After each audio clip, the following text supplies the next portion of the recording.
Someone wants to know my opinion of Alien versus Aliens. I mean, I'll admit it. I am a Cameron boy, first and foremost. I prefer Aliens. I probably saw it earlier, honestly, when I was a little kid. I probably saw Aliens before I saw Alien. That's the one that's seared in my memory. The original version with the fucking with the motion detecting machine guns that run out of bullets. That shit rules. There's a famous story about how James Cameron pitched his idea to the studio by going over to a whiteboard and just writing the word alien and then putting an S after alien and then turning the S into a dollar sign. I don't know if that's true or not, but that's basically what he did. And part of my preference is, of course, you know, the degree to which Alien is overrated is the degree to which Ridley Scott's awful, undeserved reputation as some titan of cinema could be further reduced. Because by any means necessary, I say, that fucking hack is a hack and sucks. And he's got like 1.5 good movies in his entire resume that are supposed to stand in for a lifetime of garbage. I would really wish what a good director had done with the Counselor, fucking Cormac McCarthy screenplay. Would have been really cool to see that with a non-hack. Tony Scott was the talent in the family. As much as I love Aliens, and as much as I love, obviously, T2 and Avatar, as a theatrical experience anyway, I think that Cameron's best movie is the original Terminator. The Terminator. Arnold is the bad guy. Michael Biehn. That's the movie. It's basically perfect.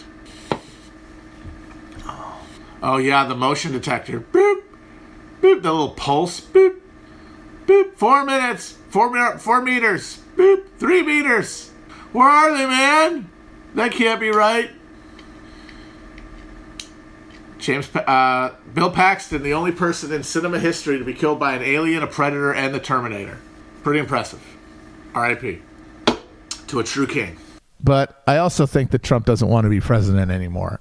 I mean, at this point especially, he was not having fun before he got the novel coronavirus, and now he is, I think, legitimately miserable.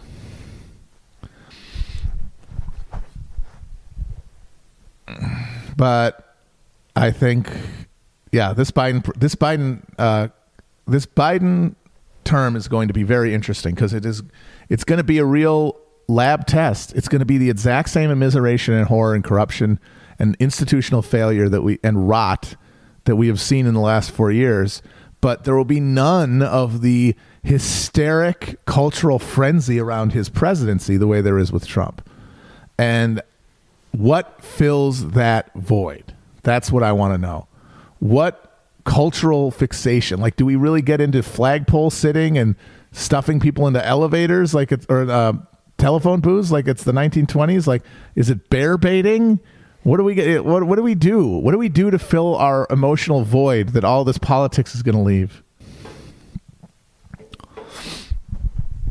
How are we going to process? Because right now we're processing the trauma of the political moment through the spectacle of the Trump presidency. But Biden's presidency is going to be intentionally diffused of that symbolic energy. But that energy's got to go somewhere. Avatar 2, someone says. I agree. That would be amazing if the Biden term is just Avatar mania, like Avatar takes over and people are getting full body Na'vi tattoos and they're turning into reenactment societies, and there's entire intentional communities that are trying to recreate Pandora. People living in trees and fucking each other with synthetic tails that they've had surgically implanted onto their bodies. Let's do it. And then James Cameron can run for president as a third-party candidate. Although he is Canadian, that could be a problem. But he'll be so popular that we will elect him and overturn the constitutional amendment on the same day by acclamation. So most importantly, how are all the people, including myself, who've like turned politics into an identity, how are they going to walk down from that? Or are they not? Are they going to somehow find a way to get that wound up in the machinations of the Biden administration? This senescent old man just sitting in the Oval Office talking to Corn Pop in his head. He's having a meeting with Corn Pop and Jane Mansfield. Bo is there, of course, and his dead wife, and they're all just talking about how they're gonna pass a bill to make sure that root beer tastes good again. And meanwhile, the gears just continue to turn, and you get reassured that, well, you know, if the Democrats just had 75 senators, we could finally get something done. And it's your fault. You didn't believe in them enough to vote to make sure that there were 100 Democratic senators, which would allow us to actually make things better.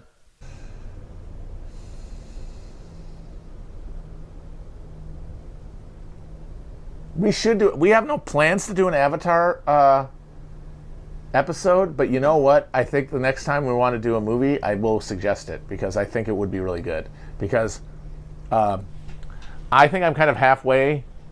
I'm halfway to Felix, because I really do think Jim Cameron is a once in a lifetime movie genius, just because he is singular.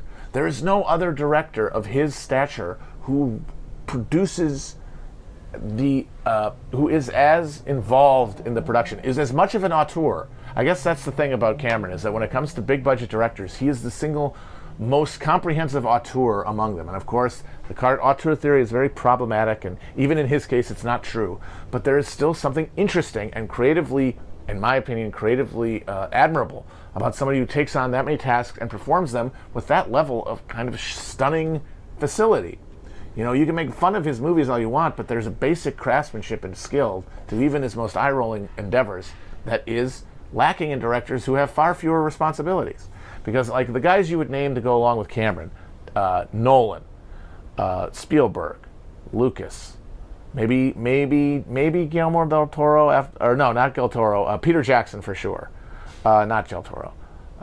Maybe if he had done that, maybe if he'd actually done the Hobbit movie instead of running away from the project because there wasn't any room for tentacle monsters to jack anyone off. You must allow me to have the delicious tentacle creature jack off Frodo Baggins, and also no, it's not Frodo, it's Bilbo. Whatever. All of the hobbits and all of the orcs and all of the beautiful dwarves must be jacked off by the tentacle creature. Michael Bay is Michael Bay is in the list. None of those guys write their own material. None of those guys write their own stuff. Maybe they contribute ideas and like some dialogue. I'm sure that they're all hands-on to some degree, but it's not to the degree that they get writing credits. And these guys are voracious credit seekers, so clearly they didn't do that much. He fucking writes his own movies, almost by himself. He creates cameras in order to get shots that he wants. No one else does it. And so therefore you can't even compare him to anybody else. He's beyond good or evil in terms of filmmaking, because he has transcended the categories by embodying like an entire mode of creativity that almost no one else can be said to equal. Man, that Kubrick movie would have been something.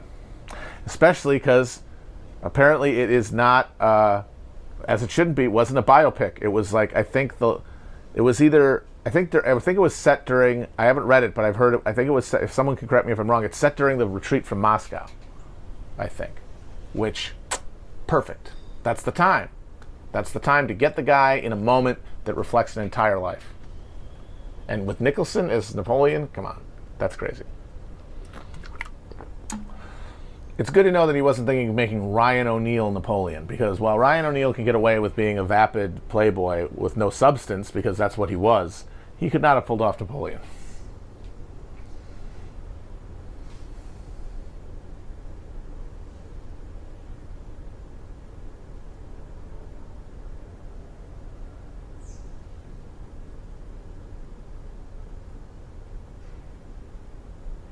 What? It is his whole life? Fuck. Well, never mind then. That's a bad idea. I'm trying to think of if I was going to make a Napoleon movie, what I would want to make it about. Because, like, Retreat from Moscow makes sense, but I don't think it's what I would want it to be if I was making it. I wouldn't do Retreat from Moscow. I think I would want him in Ascent. I would want him in Ascent, or at like a moment of greatest power. to like prefigure the decline rather than reflect on it.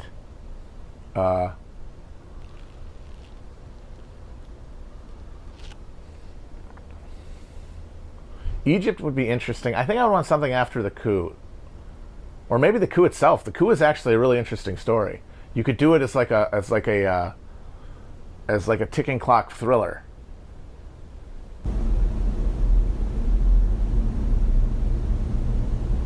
Is the demiurge to the Gnostics what capital is to the proletariat? Yes. That's a perfectly encapsulated way to put it. Thank you. The demiurge, in the practical sense, is capitalism. We don't live in the world. We live in a simulated, reduced, bound version of the world that's physical manifestation is generated by a spirit, a Geist, a principle that drives everything, that drives the maintenance and the intensification of human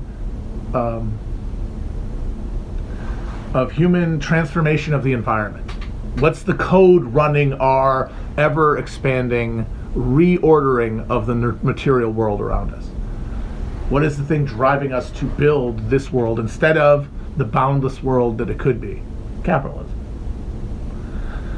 But its structures are so real that they are as real to us as our bodies, and as much of a prison as the material world is to the Gnostic. As far removed from the real world, the real Pandora around us, as eternal union with God in heaven is to the Gnostic who lives in the material world.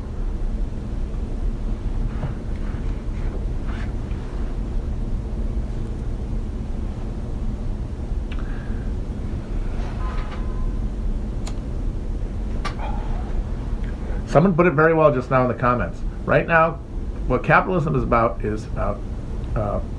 exploiting the resources of the world using technology to produce capital, to produce surplus beyond the sustenance of the human race, which of course is then to be held by the holders of the capital that built it, the owners. Under communism, what we're extracting and trying to pile up and distribute is time, is free time. Free time that is not in pain. Like, because, as I say, there's unalienated labor, but even unalienated labor sucks. Like, even though cleaning your toilet is less alienating than being a janitor, it still sucks to clean a toilet. So that part, that like unpleasantness associated with being alive on Earth, that's going to be there. That's part of work that is almost, until you have technologically removed the need for it, it's still there. But the point of like a human species working towards its own like greater betterment would be if we acknowledge that the goal of all this technological progress that we have, the goal of all of this economic activity that we're doing, that we're frenziedly doing, all of these scaffolds we're building, shout out John Wilson, should not be to build up fucking surplus to be held by people who, by virtue of a sucking literal magic trick, claim ownership to it. It would be to free people from unpleasant labor for the longest amount of time, so that they could do things with that material world around them, with that technological understanding, with their understanding of other people, to build something and turn the time that isn't alienated in work into art, into play, both. Like living under communism, living in an unalienated, technologically advanced society, work has been replaced by art. Like art can be unpleasant too. Like art has physical exertion and gunky parts, but art transcends chores, right? Transcends work. It actually takes the things that's gross and turns those gross things into more adherence to the task, more adherence to the moment. And eventually you get to a point where labor has been replaced by people literally spending their time on Earth creating art. And until that point, playing. Before you're able to transition the actual like working of the gears of social existence, like the actual growing of food and distribution of resources and maintenance of social order through coordination and infrastructure. Once that's taken care of, everything else is play. But then when you can turn the process of doing that of extracting, of giving people food, of giving power, of allowing for transfer of movement of people over time and place, over technological innovation, then you have turned it into art. You've turned work into art. That's the alchemy that we're seeking. We are essentially alchemists, and that's the magical formula we're looking for. It's the one that turns work into play.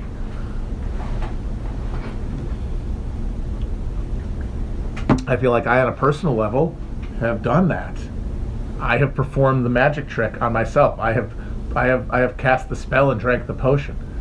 But now, having done that, the only place my animal spirits can truly be satisfied is in the process of casting that spell on others, casting that spell across the world, as far as my powers can go, and they're not very far.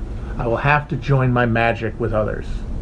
I will have to join my wand. I'll have to space dock with others.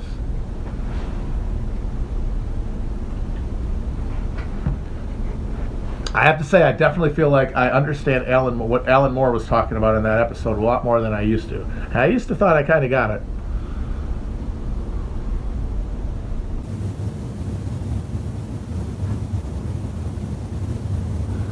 So he says that moralistic fables can be good like Avatar if the moral is good. I mean, that's half of it. The other half is it has to be told well. And the thing I would say to anyone who says that Avatar isn't a good movie in any respect is that if you could tell me that you were sitting there watching those scenes where they're flying on the back of the dragon thing, the big battle. I mean, think of what combat and action scenes are like in current movies, big movies. Michael Bay, Christopher Nolan, all the Marvel shit. Think of what those, Zack Snyder, think about what those action scenes look like, big battle scenes. They are largely incomprehensible, pixelated explosions of, I can't sort it out. What am I supposed to do? That are really decontextualized and that are edited into a total haphazard slog, generally. I mean, if you like Christopher Nolan movies, you don't really like the action scenes, right? Like, you like the puzzle box stuff. You like the clever things. How many action scenes are in Nolan's, like, repertoire of great moments, cinematically? Maybe the hallway fight in Inception, but that's not really about the action. That's about the specific, like, dimensions. Although, even there, it's not shot particularly interestingly or, like, emotionally. You watch the big climactic battle scene in Avatar. He sets up spatial relationships so you know where everything is, where the people are, where the ships are. Then he has them engage in battle, and every shot builds a little narrative within the battle. Whereas modern action is kind of built around the premise of disorientation. And while you might say that's good in its own way, one thing it doesn't do is build investment in it as a piece of narrative. It doesn't tell a story, not the story, but a story within the story. And Cameron's action tells stories within stories. So his moral, his simplistic Disney moral, is wedded to technical genius.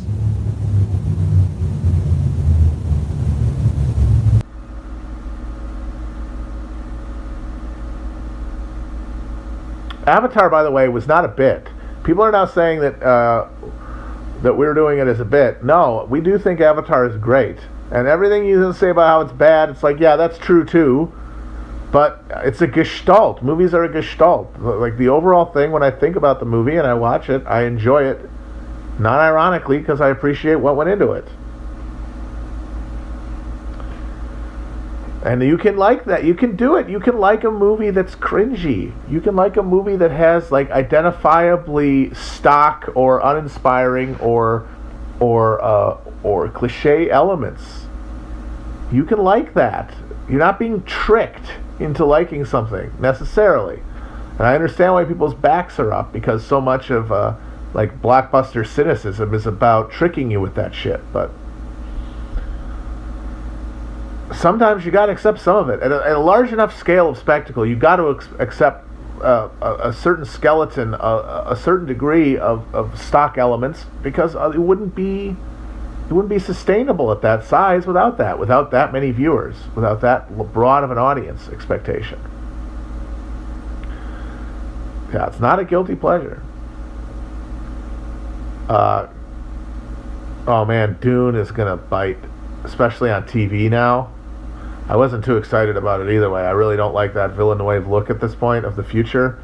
It's like, okay, it's yeah, everything's all like dull and colorless. It seems like it's very Nolan-esque in its blinkered understanding of like the possibilities, the aesthetic possibilities of life.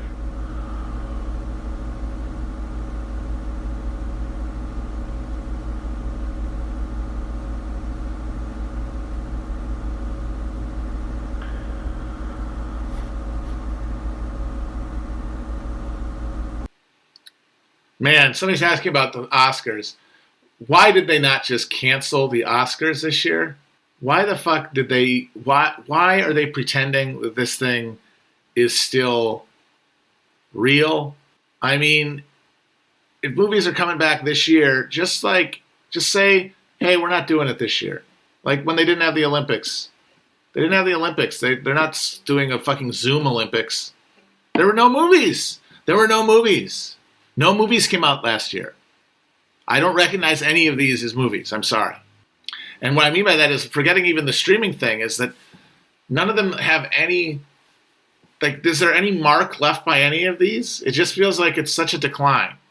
And obviously it's because film, I hate to say it, but film is dead. Because to me, the theatrical experience is definitionally enmeshed in the concept of a film. I feel like if you don't, I mean, yes, you can watch a movie at home. You can watch a movie on your phone, and it's still a movie. But if without the theatrical ritual of a thing being displayed in public, people coming together to watch it, at least having the possibility of doing that, and then the first impressions of that movie forming in that experience and then filtering out, I don't think that you really have film. You have something else. You have streaming content, which is what we now have. I feel like the streaming is its own new genre that has replaced and synthesized television and film, to the detriment of both, because this is a negative dialectic. It's just straining all the art out and turning it into, and leaving only the residue of commerce and pandering. So there's no more movies. So they really should get rid of the Oscars, because Oscars are for movies and there's no more movies. But we do have the On Cinema Oscar special, which is, of course, worth it. I honestly do feel like Once Upon a Time in Hollywood might have been the last movie. When you look at that, like, that movie is this, it's the culmination of Tarantino's career. It's this look back on the golden age of Hollywood, a thing that was a movie that was intimately about the theatrical experience, and that was theatrically released and was a huge success theatrically. That feels like the last real movie. And there's talk about there being like a 20-hour streaming version, and I will watch the shit out of it and I will love it, but it won't be a movie. It'll be a streaming product. It'll just be a really good streaming product. Yeah, I mean, yeah, movies had their run. There were movies for a while. Now they're gone. They'll still be around as a curio, like theater. But It's just no longer a genre with a dominant cultural influence. Yeah, no, the Snyder Cut wasn't a movie either. I was annoyed that they acted like it was a movie. They could do all this stuff, but the only movies left will be James Cameron movies.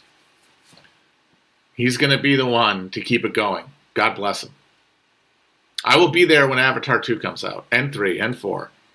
I will watch Avatar 5 in a climate refugee camp. Fucking $500 million to make a Lord of the Rings TV show on Amazon. $500 million. Hachi fucking machi. And it doesn't even have any of your Tolkien favorite characters. It really tells you that we are at a point now where we have gotten rid of the commercial. There's no longer a commercial structure to art. It's almost now becoming either algorithm, just an algorithmic response to what people click on, or the personal desires of billionaires, which is why that fucking piece of shit Jeff Bezos needs to fucking write a check that is less than he spends on Skull Shiner on a month to make another season of Lodge 49, for Christ's sake. That's how you know he's evil, is that he's never brought back Lodge 49. Unless he does bring back Lodge 49, in this case, he'll still be evil, but 0.1% less.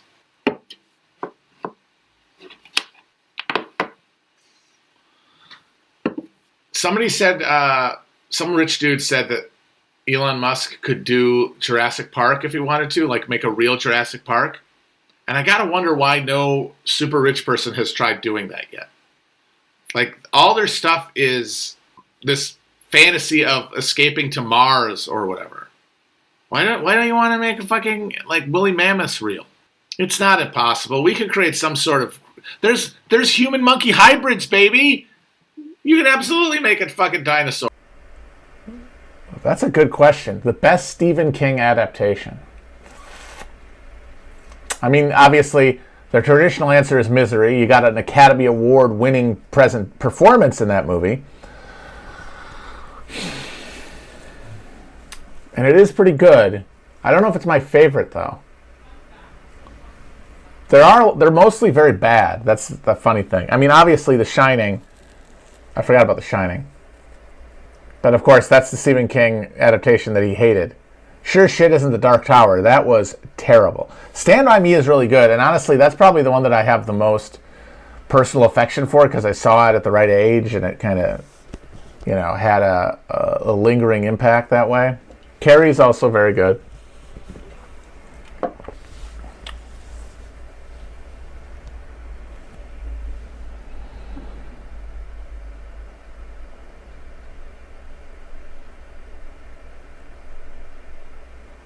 I'm an island boy, I'm an island boy.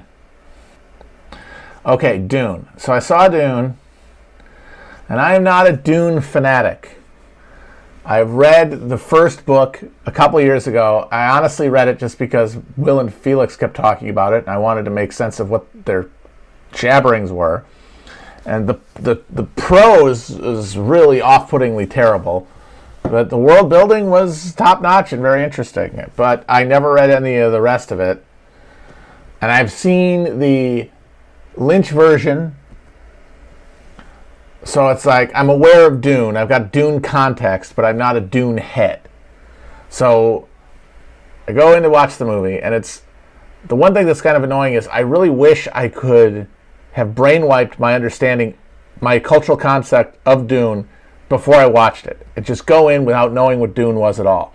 Because my suspicion is that it doesn't hold together as a movie if you don't have any context. Maybe that's wrong, but there just seems so much in it that is gesturing towards things that they're allowing your context from your extra textual context to do the work for.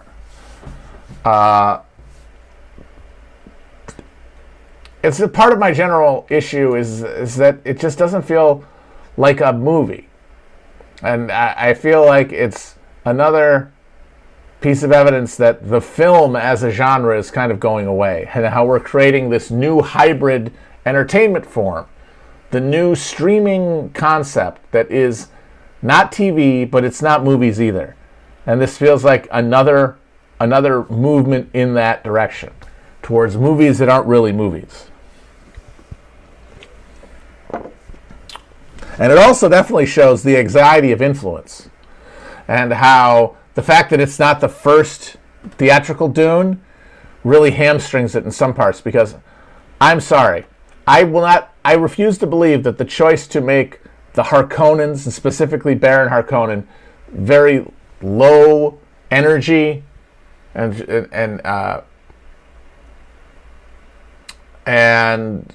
understated, is not just dictated by the fact that the Baron in Lynch's Dune is over the top and theatrical. Like, they had to go small because that one had gone big. But that's the wrong choice. Fuck that other movie. That character and I would argue the fucking the movie itself demands some sort of splashes of color. And there are a few like really striking images in it, like the Sardaukar planet, where they got a bunch of people getting bled out for ritual ceremony, and there's a dude doing Mongolian throat singing, and it's like, goddamn. There's a few moments like that, but for the most part, there's a refusal to build within a scene a narrative. And then, of course, there's a failure to build a full narrative out of the story itself.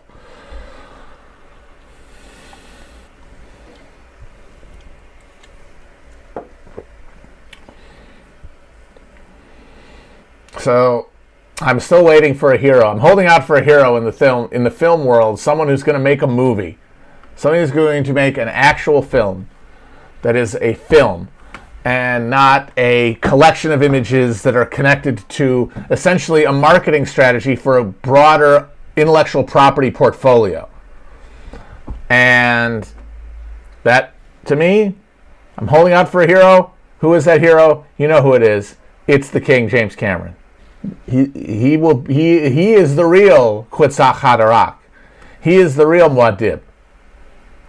Fucking James Cameron. James motherfucking Cameron.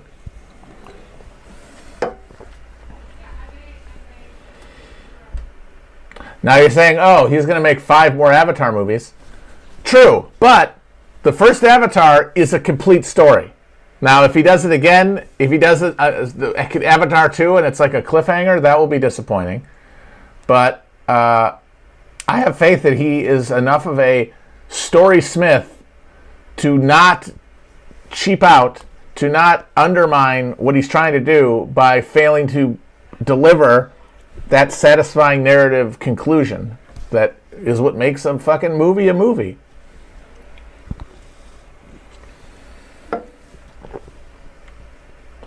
We'll see.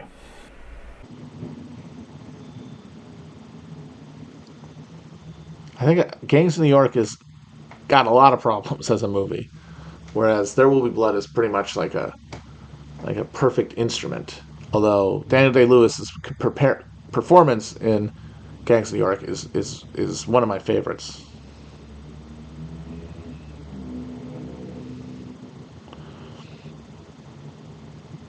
Yeah, they stopped throwing eggs at people. Not even forget shooting people. People don't even get eggs thrown at them anymore. Somebody threw an egg at the king. That was cool.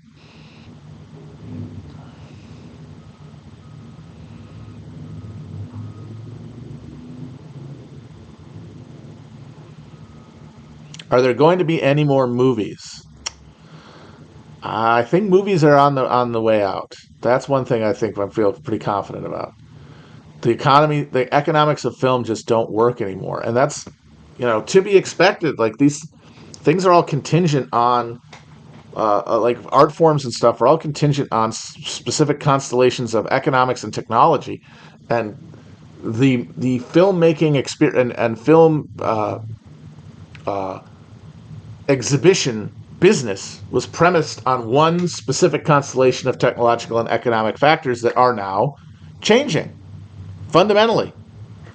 I think the theatrical experience will maybe last for a while as the place to go to see massive tent poles along intellectual property. But even that is going to, in the medium term, not even long term, fade away.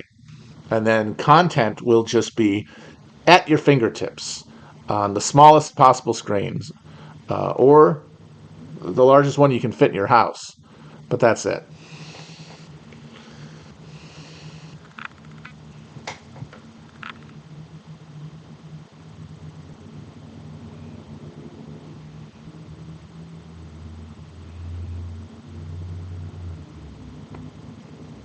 Eventually, I don't know if the kids. I mean, I don't know if they even want to watch films or even shows anymore. I think we just kind of want to watch each other now that we can. That's the thing. It's nobody's making an aesthetic choice. It's that we have access to certain technological forms that then train us to want them. Yeah, I know. Oh, everyone says that, the kids today, but the technology is changing the way people live. Like, you have to acknowledge that. And you have to acknowledge that there has been a technological revolution in the last 20 years that has reordered our relationships to each other. That is true whether or not it is also something that an old person says about things that are alienating to them. Television did the same thing. Coco Melon? What the hell is that? That sounds insidious. You could indeed say that video killed the dang radio star, and then the TikTok killed the video star, and bathing in like the neural hyper sludge network will kill the TikTok star.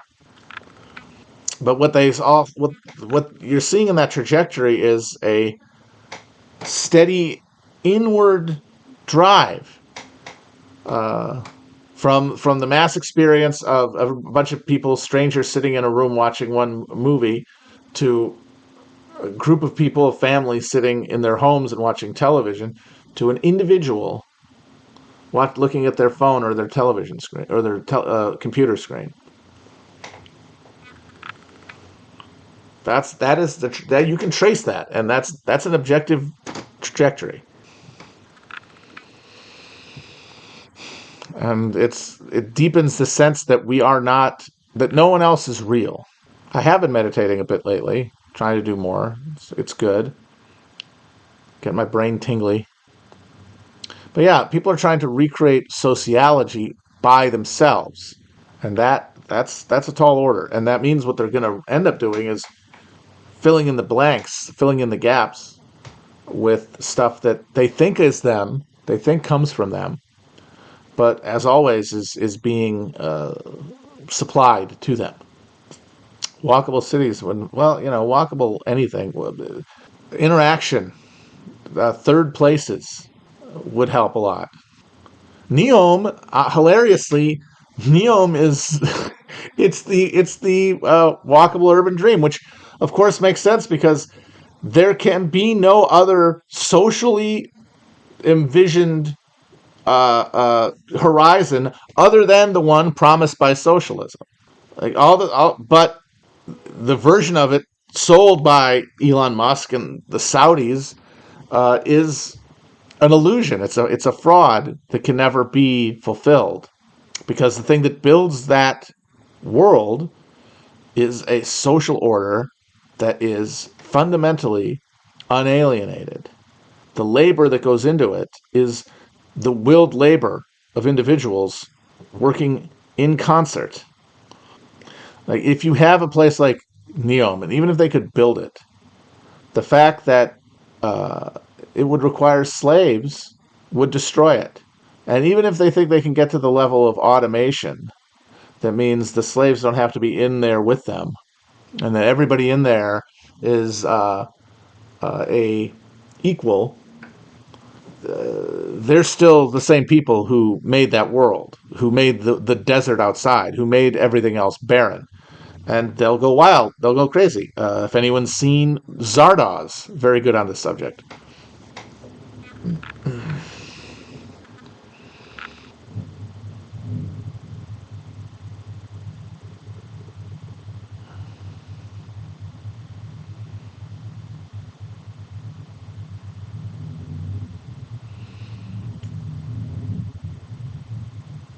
But even these countries that have all the money in the world and are able to get almost infinite cheap labor to build them are not being able to succeed at getting them done. I mean, even with Neom, they built a hole. They built a hole that are showing people look at the hole, and it's a fraction of the size of the one that they claimed that they would need.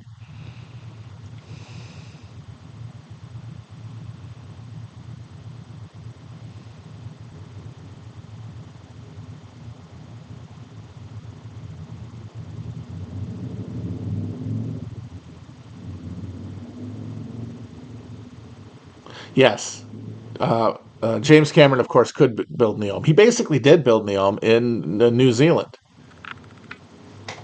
Well, we'll all find out how what is in the way of the water. Maybe we all come out of Avatar Way of Water next week, and we're on Pandora, and we didn't even know it. No, of course not. It's fun to think about, though. It's fun to think about, and that's what we're all doing out here at the end of history, having fun thinking about things. All right, I'm gonna think of another book, though. I think another book project would be good. If anybody has any suggestions, slow walking Jones, slow talking Jones. Along came lonely, lanky Jones. I see you, as the Na'vi say. Haven't seen Avatar yet. Going to. Don't really have a backup plan if I'm not transported to Pandora psychically. If I come back out of that theater and I'm still fucking here, I don't know what I'm gonna do. Because man, it's really getting tough. And why? Because our brains attack themselves.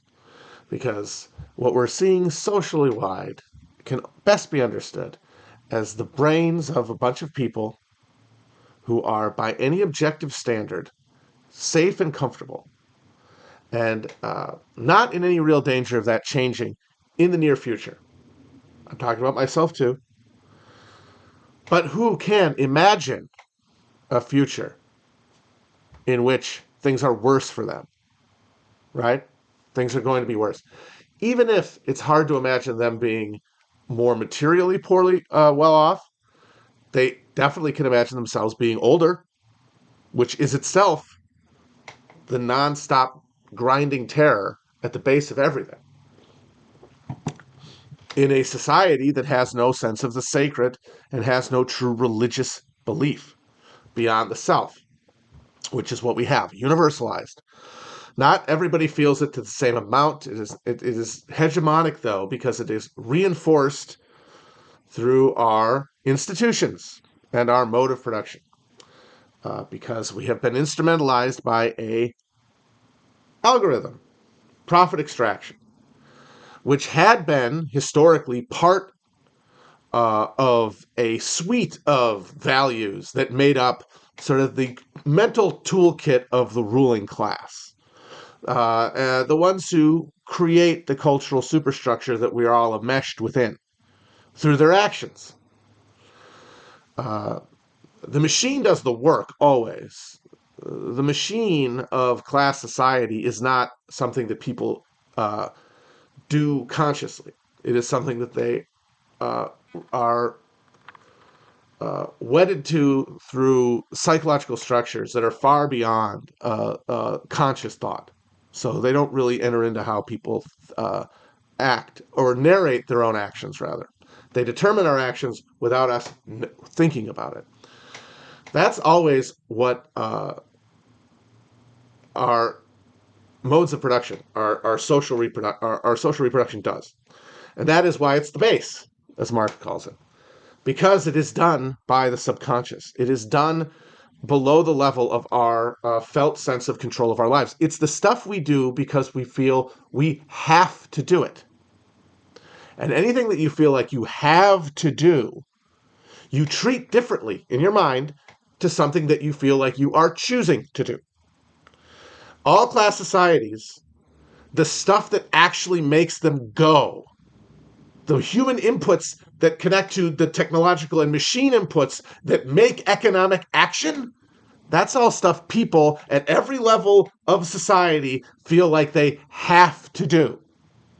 Superstructure, culture, the way people interact within institutions that we build on top of our economic structures, those are all people acting out of a conscious will.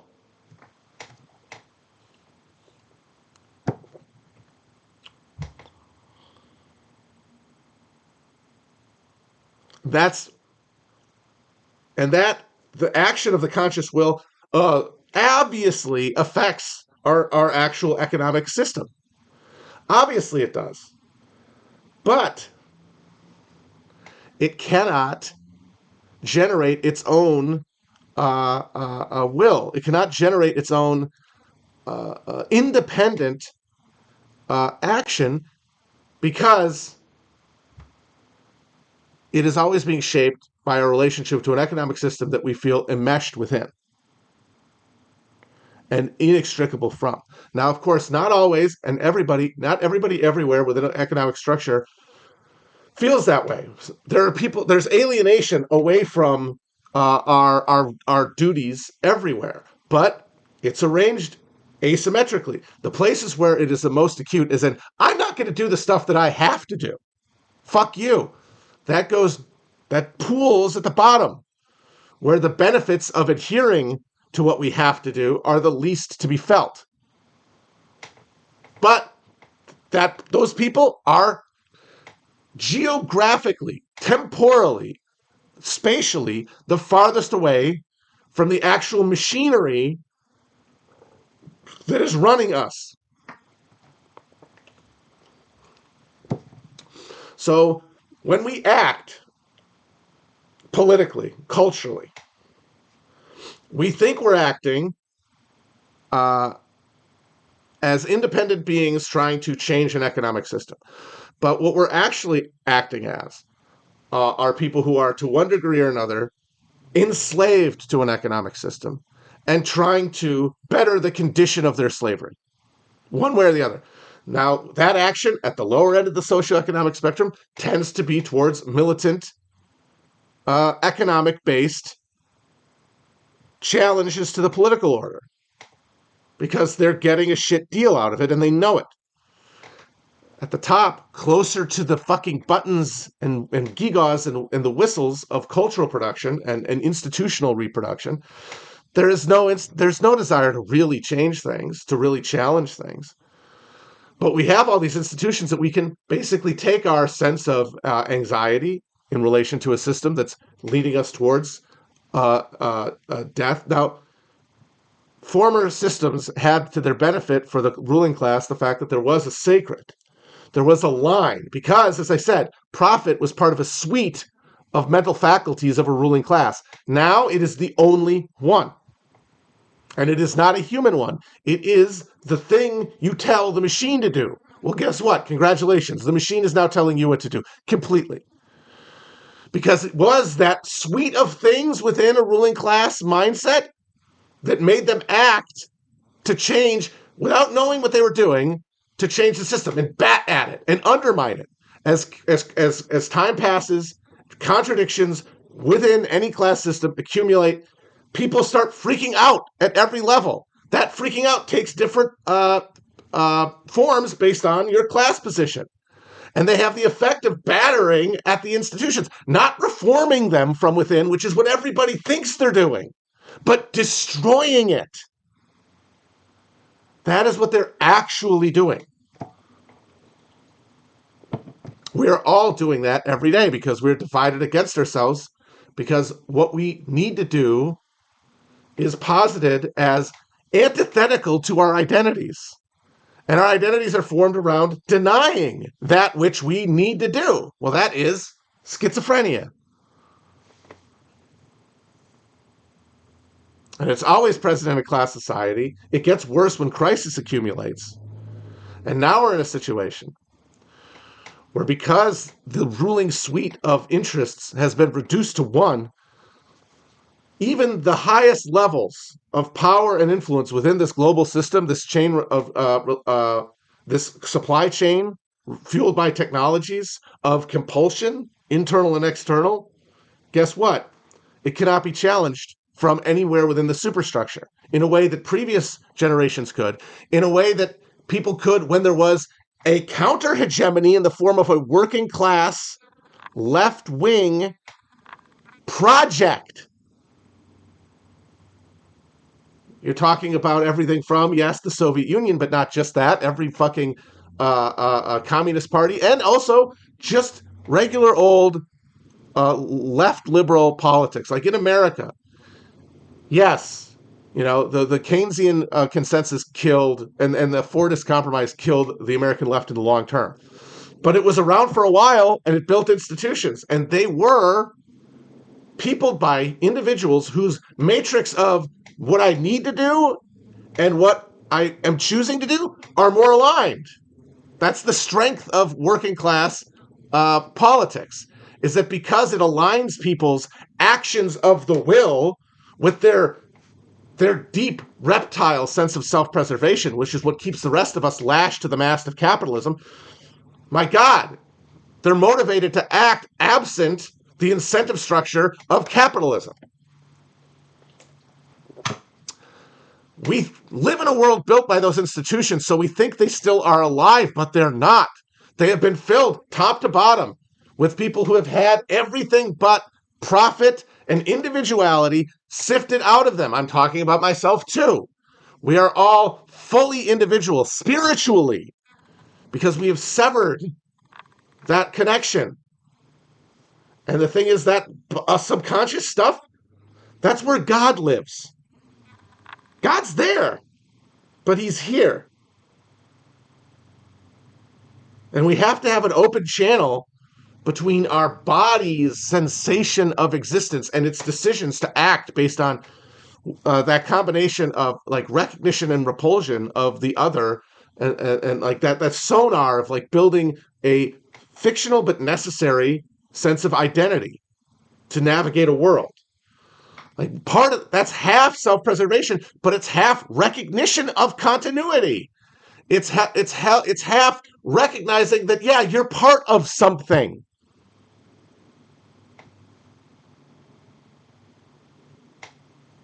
And you feel it whenever your need and want are aligned. It is a fucking tuning fork that cuts through your entire body. We all know it. There's a bunch of words for it. Love is the cheesiest one. The most denotative meaning, because we've lived in a loveless world our entire lives. Now that doesn't mean that we don't love, we do, but our love is individualized. Our love is dampened because it cannot resonate. Our ability to resonate love has been destroyed.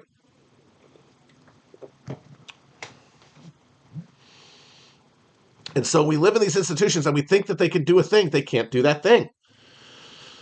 Because when push comes to shove, everyone will save their own asses. Because, this is getting back to the original point. If we're going to die, and we're going to die alone, which is what culture tells us, which is our society tells every one of us, we can intellectualize our way around it. We can think our way around it individually, and we can find groups to try to get together. But it's basically like self-help or support or therapy. It is an amelioration of a chronic reinforced social condition that is going to capture us to one degree or another. Our soul sickness is our recognition of that. But how we deal with it, it's a crapshoot. Some of us get lucky. We find names for it. Some of us, though, never do. And that means that we're left with this ache, and how do we fill it? If that's the case, if you're all going to die alone, you can believe in, God, but God is just a substitute for you. And that eternal separation is inherent because you cannot imagine heaven as the original religious traditions did, which is a reunion with God, because that is an annihilation of the self. Heidegger was right about that. Heidegger was right about a lot, I got to say. Yes, problematic opinions, but he had some good stuff in there. So that's why Christians believe of heaven as basically a giant gated community. But the thing is, they don't really believe in that. They don't really believe in it. How do we know that? Because their lives are entirely dependent on creating a global gated community in the here and now. They're insisting, no, every day of my life must be spent in suburban splendor. Every moment of my life must be comfortable. Why, if you're going to heaven?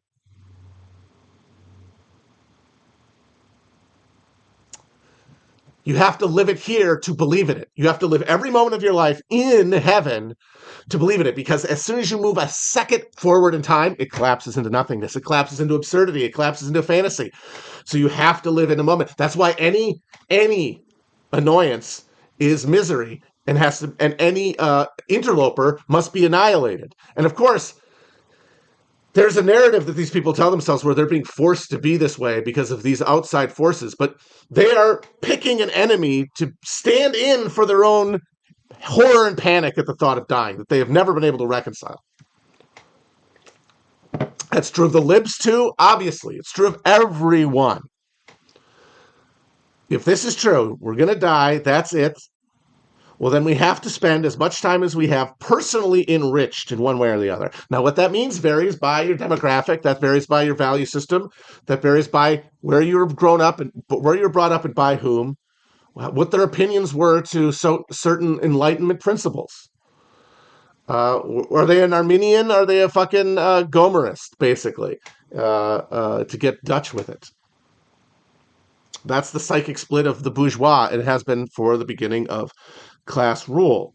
Now turned into, instead of what had been before capitalism, a interplay in a relationship between a ruling class that is wedded to a social structure. Because they had a god of the world, they could break that thing open. They could actually crack it. Now, again, they couldn't build a new thing, but they could act to break it up in a way that felt to them meaningful and therefore had a meaningful effect. That's how they end up absentmindedly creating the new social structure that emerges from the collapse of the old one, that they accelerate with their actions. Now, though, we're at the end of this. Technology has totally taken control. People thought they're peddling the boat. Everybody, you're on one of those, the group drinking pontoon things where you're all supposed to pedal and drink and go around town, very obnoxious.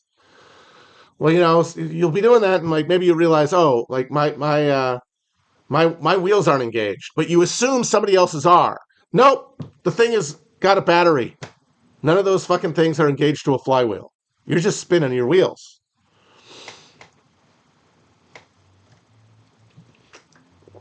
And spinning your wheels is going to drive you crazy no matter what. But in the conditions that exist now, where everyone is able to intuit with their senses in some respect or another a deeper catastrophe, one that cannot be spoken of or acted upon for the reasons I enumerated by our institutions, by ourselves. We can't work on them collectively because we cannot speak to them. We can only speak around the whole of them, the absence at the heart. That's the only fucking thing we can do, is talk around a giant hole, death, basically, that cannot be talked around. Now, of course, that's because we have been psychically broken and disconnected from our deeper our deeper interests, our body's interests, which are not individual, which is not about self-preservation of the self at all costs, because it is at that level that we understand, yes, our separation from one another, but also our connection. Whereas in our minds, at this point, we are only reinforcing our separateness. So our bodies, our upper brains are moving our bodies in the direction of panicked annihilation in the pursuit of pleasure in the here and now. Because if it goes down, what else is there to orient yourself around? Now you can, again, value it how you want and act towards it in a way you want. Like liberals and leftists do this, thinking that, yes, but what I want for the greater good is some fantasy of political power where I make everything better. That's not going to happen either.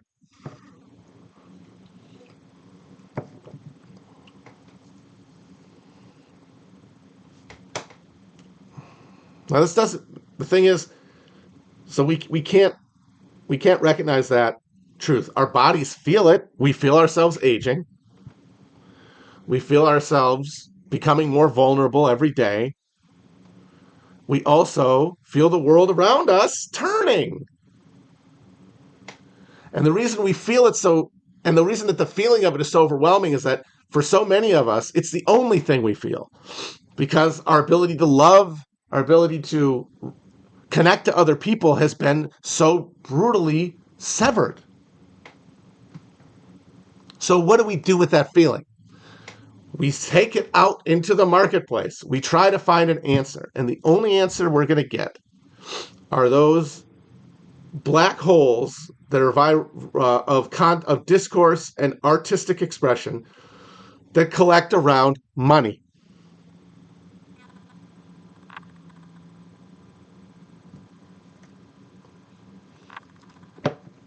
It's money. That's it. If we're talking about it, it cannot change things. No matter how important it feels viscerally, and no matter how an issue relates to real human beings who really matter, if it could touch the real substance of our crisis, it would not be discussable. It would not be. It could not. It could be discussable. We do discuss it, but it could not become a axis of action. Action, which has to happen. Because we spent so much time in a discourse bubble, we've convinced ourselves that we can talk our way into these institutions moving. Like enough hot air will blow these things in one way or another. But no, that's just energy. It's just energy that powers fully automized systems of control that obviously have never before understood levels of technology behind them, but also have reached into our hearts. Like the way there's a fucking Kroger bag at the bottom of the Marianas Trench, there is a little plastic dagger in all of our hearts.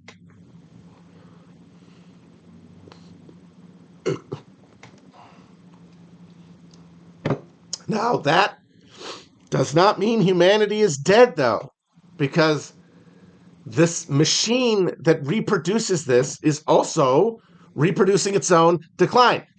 It's just not being helped along by us the way previous generations of humans have helped along the end of their political institutions. But those were closed systems, but those were segments of a larger open system. Like every empire, every regime of power that has ever risen and fallen has risen and fallen in isolation. This is the first globalized human network or economic network. And that means that it is bringing about its own destruction much faster than those previous bases did. Meaning that even though we're frantically spinning wheels at the top and really not contributing the way that we imagine we are to its constructive decline, its decline is still real. And that means that its ability to assert power at the heart goes away. It is reduced, not everywhere all at once, not even in one person all at once, but in different degrees among different people who then, in their new condition, in their changing condition, I should say, move towards one another with like light towards a new black hole, a new center of gravity.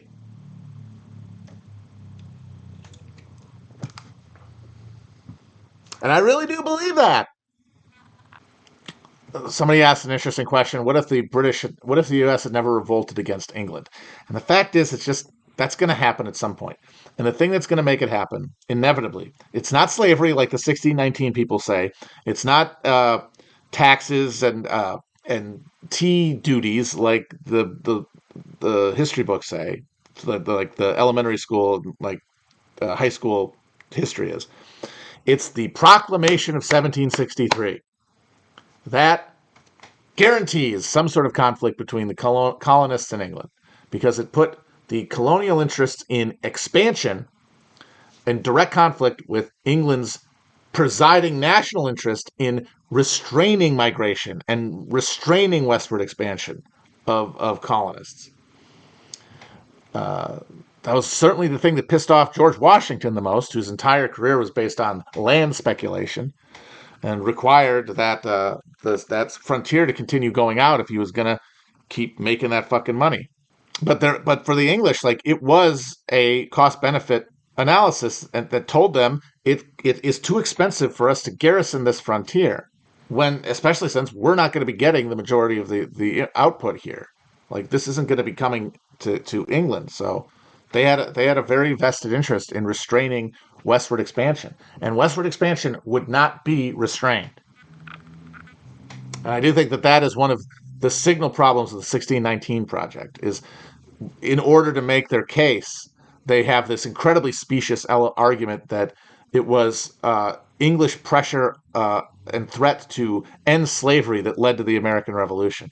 And that is, you're literally reversing time there to try to take a later emancipatory push, which only makes sense in the context of Napoleonic Wars anyway, and applying it to an era when it has nothing to do, when it is not anything anybody has on the table. Like ending slavery for the English was part of their geostrategic great game with France. This is something that CLR James talks a lot about in The Black Jacobins. And they were able to replace enslaved labor in their colonies with indentured labor from India at that point, which they would not have been able to do during the American Revolutionary era. But they did have a vested interest in restraining colonial immigration westward, and it would not be restrained. None of the forces, none of the burgeoning concentrations of capital in America would have seen that happen. Right, exactly. The U.S. pivoted to India after they lost the colonies. Like that entire thing is predicated, the entire turn against slavery is predicated on them losing the colonies in the first place. I have not read the Dominion of the Draca books, but I did like one time find out about them, and I like through clicking on Wikipedia, and I did like read the lore, and I was intrigued by the idea. Very nerdy, old history stuff where South Africa becomes like turbo Nazi Germany because it gets all of the defeated royalists from the American Revolution and all the defeated Confederates after the Civil War, and just becomes like this self-conscious white murder state that becomes super highly technologically advanced and then beats both the Nazis and the Allies in World War II.